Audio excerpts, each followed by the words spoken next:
I've read all about you. Uh-oh.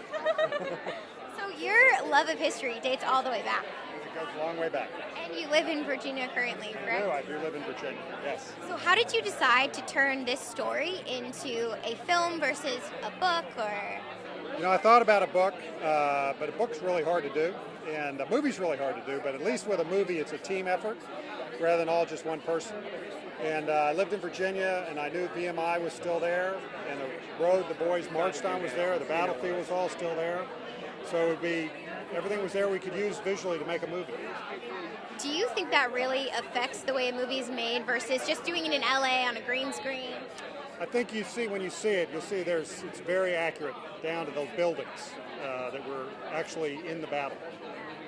What kinds of research goes into that? Because I feel like you have to be very accurate when doing something like this. Well, this is particularly accurate because we got VMI to approve the script. So we wanted to make sure it was as close as it could be, and it's probably about 90%. Every scene, every character, a lot of the words come out of diaries, books, letters.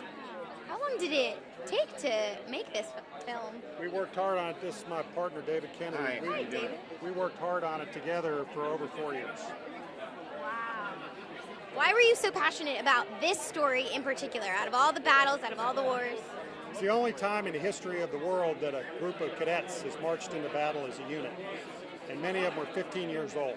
They were trained in drill, but not in combat, and they were thrown into the middle of the battle at the worst possible time, and they prevailed. It's a very inspirational battle, and you could intellectually add up all the sides and say who was going to win, and you'd be wrong, because the boys proved them wrong. Yeah. I love the title because it's so unexpected. Why name the film Field of Lost Sheep? Well, you'll see in the movie near the end, they charged through a field of mud that was all muddy from being planted, and it sucked the shoes off their feet, so they charged up the hill barefooted. And that part of the battlefield is called the Field of Lost Shoes. To this day. That's cool. Learning something new every day. I love it. You guys have already won the GI Award. Yes, we did. Congratulations. Thank you. What do you want just the world to leave with after watching this film? Just want people to see it and understand the valor of these young men. How about you, David? Same thing. I mean, we want people to see a movie that's worth seeing. I want my sons to see this movie. I want them to think about those kind of decision points. And I think young men and young women in this country stay awake at night and they say, what would I do? If I was given a challenge, how would I respond? And that's the kind of questioning that you want to encourage.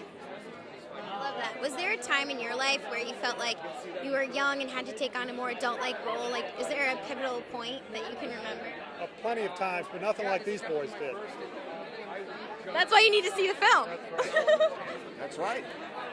But remember, it's like I tell my boys and my daughters, you are what you eat, you are what you read, you are what you watch. You have to be very careful what you do because you will always be influenced by what you bring in.